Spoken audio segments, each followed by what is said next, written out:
सच्चा साधु वही है जो 3 इच्छाओं से सर्वथा शून्य है, पुत्रेष्णा, वित्तेष्णा और लोकेष्णा। तीनों से बाबा परिपूर्ण रूप से सर्वथा शून्य थे। पर महापुरुषों को पहचानना बड़ा कठिन, उनको देखकर, उनके पास बैठकर, उनसे बातचीत करके ये समझ में नहीं आता कि ये अध्यात्म की इतनी ऊंची कक्षा में प्रतिष्ठित है। क्यों न हो, सिद्धों की परंपरा में सिद्ध ही होते हैं। परम पूज्य प्रातः स्मरणीय अनंत श्री समलंकृत पंडित बाबा श्री रामकृष्णदास जी महाराज, जो नाम रूप लीला धाम की निष्ठा की साक्षात प्रतिमूर्ति थे और संपूर्ण ब्रजवासियों ने जिनको अत्यंत आदर दिया, आज भी उनकी तिथि पर ब्रजवासियों के घर घर में उत्सव होता है। ऐसे पूज्य पंडित बाबा, परम सिद्ध संत, उनके शिष्य परम पूज्य अनंत श्री समलंकृत बाबा श्री कृष्णदास जी महाराज, परम सिद्ध संत, अपने गुरुदेव के ही समान और उनके साक्षात शिष्य होने का जिन्हें सौभाग्य प्राप्त हुआ हो, ऐसे परम पूज्य प्रातः स्मरणीय श्री बाबा महाराज, यादवेंद्र बाबा महाराज। हम तो बहुत समय तक समझ ही नहीं पाए कि बाबा गौड़ी परंपरा के, हाँ, काफी समय तक आते रह गए, ये पता ही नहीं चला कि बाबा गौड़ी परंपरा के हैं। क्यों? यहां अखंड बालकांड का पाठ, बंदऊ बाल रूप सोई रामू, सब सिद्धि सुलभ जपत जिसु नामू।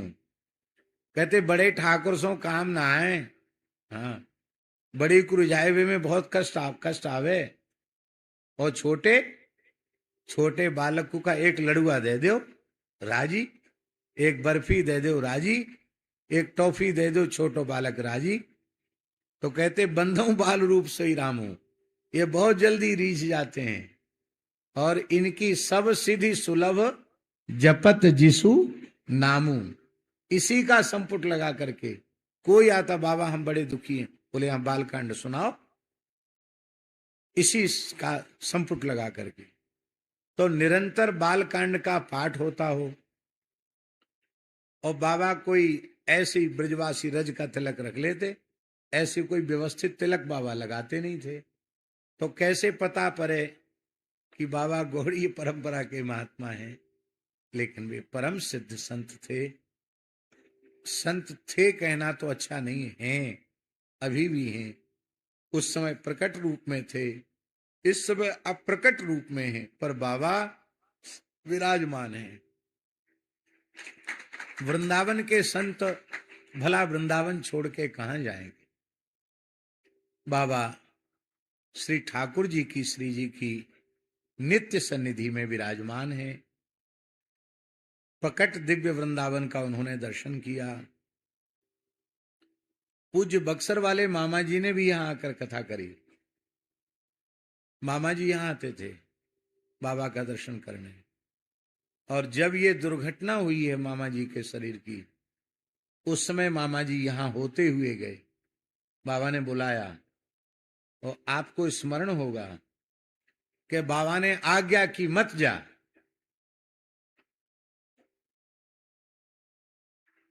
मत जाओ, यहीं रह जाओ, कहा। लेकिन पूज्य मामा जी महाराज तो सारा जीवन संतों की सेवा में ही उनका समर्पित रहा। पूज्य मामा जी ने कहा संतों की आज्ञा है, करह में उत्सव होता है, वर्षों का नियम है, उसे नहीं छोड़ा जा सकता है, कुछ भी हो। ध्यान दें सीता शरण जी।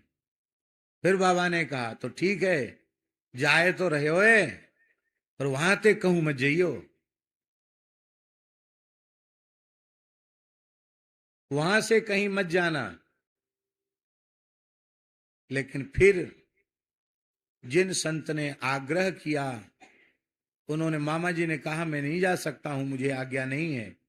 वो संत बोले मैंने आपके नाम का प्रचार कर दिया है, आप नहीं आएंगे तो हम प्राण त्याग देंगे।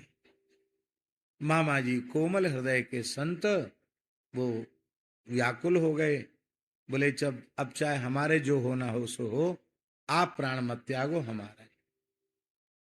और मामा जी वहां से चले, वहां सत्संग भी किया और लौटते समय ऐसी हृदय विदारक घटना घट गई कि आज तक सारा वैष्णव जगत स्तब्ध है। और पूज्य बक्सर वाले मामा जी के सहसा तिरोधान होने के की जो दुर्घटना है उसकी क्षतिपूर्ति संभव नहीं। मामा जी का प्रथम उत्सव गोरेदाऊ जी में हो रहा था और गोरेदाऊ जी में दास ही कथा कह रहा था। मामा जी के उत्सव में पूज्य श्री हरिदास जी महाराज से परम पूज्य बाबा महाराज पूज्यपाद श्री यादवेंद्र दास बाबा महाराज को शरीर में बुखार था। उस ज्वर के समय बाबा आए, बुखार चढ़े हुए बाबा आए और मामा जी की एक छोटी सी छवि लेके आए। अब जो भी साथ में होंगे उस समय उनको स्मरण में होगा। एक छोटा सा वस्त्र उड़ा करके इतना छोटा चित्र मामा जी का लेके आए और हम व्यासपीठ से जैसे ही उतरे हैं बाबा को दंडोत किया। बाबा ने फोटो लिया और ऐसे देख करके कहा, अब तू या में प्रतिष्ठित है जा।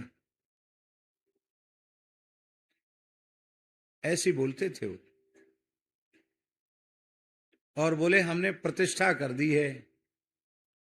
यद्यपि यह बात हमें अपने मुंह से कहना नहीं चाहिए और मैंने आज तक कही भी नहीं, पर आज पूज्य बाबा के स्थान में हम बैठे हैं और बाबा की ये घटना मेरे सामने मेरे जीवन में घटी हुई प्रत्यक्ष घटना है। उन्होंने कहा, मामा जी को प्रार्थना की उन्होंने, या उनकी भाषा में कहें तो आज्ञा दी, हमारी भाषा में कहें तो प्रार्थना की कि अब आप उनके भीतर इस बालक के भीतर स्थित हो जाओ। हमारी पात्रता तो नहीं है कि इतनी दिव्य विभूति जिनको साक्षात श्री किशोरी जी ने अपने अनुज के रूप में संबंध को स्वीकार किया हो, ऐसे भगवत साक्षात्कार संपन्न पूज्य मामा जी इस अपावन शरीर में इस मलिन अंतःकरण में प्रवेश करें, ऐसी पात्रता तो हमारी नहीं है। लेकिन हम जब उसके पहले हम पूज्य श्री मामा जी के पद कम गाते थे, लेकिन वो बाबा ने जब से कह दिया उसके बाद से पता नहीं क्या चमत्कार हो गया कि हम शायद कोई ऐसी कथा नहीं जिसमें कोई न कोई मामा जी का पद न गाया जाए। और हम तो ज्यादा सुने भी नहीं थे, हमको मामा जी की धुनें भी उतनी स्मरण में नहीं है, लेकिन प्रायः मामा जी की कृपा से गा लिया करते हैं। ऐसी पूज्य बाबा की कृपा। माई मेरे श्याम लगो